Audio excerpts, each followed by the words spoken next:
Peggy 16. Sega.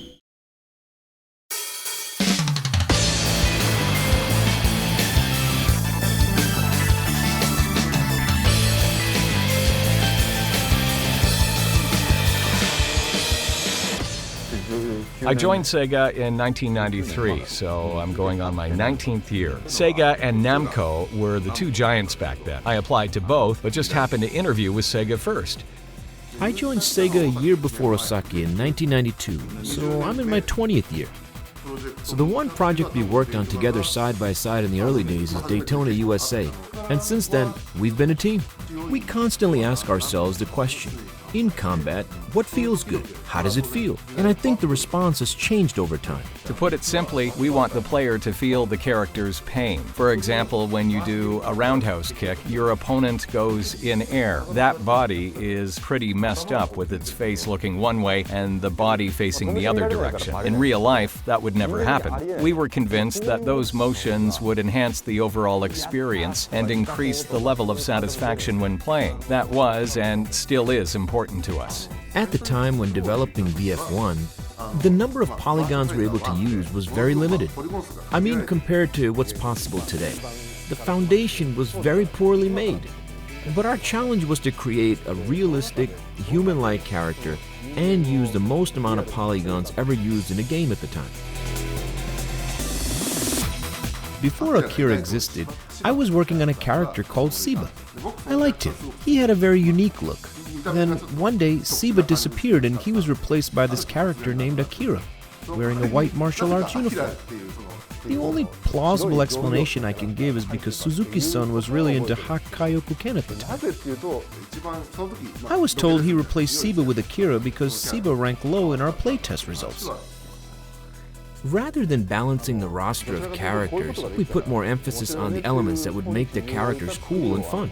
The main concept behind VF3 was to have the players move around freely in the 3D field, so we added the fourth button to allow for that movement. In VF4, we ended up assigning that to the joystick instead. Adding the fourth button was fun in a way, but it was still pretty difficult for the players to handle. We came up with a tug-of-war-like mechanic where two characters would be linked together at their wrists.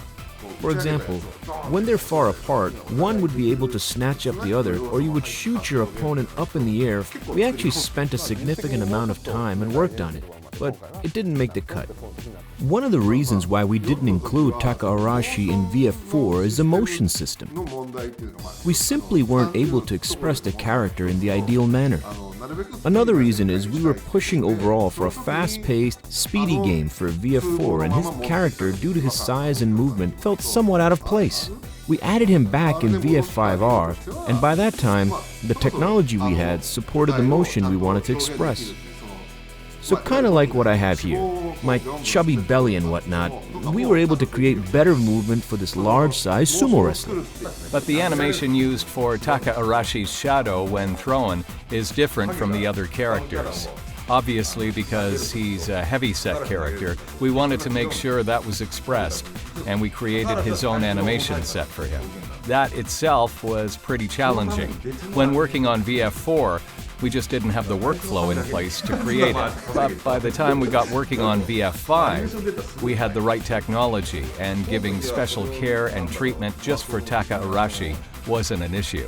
In VF4, we were capable of showing hard bodies, but not so much soft bodies. By VF5, we made a significant amount of progress, which allowed us to freely create soft bodies. Right, like the CG we're used to seeing today.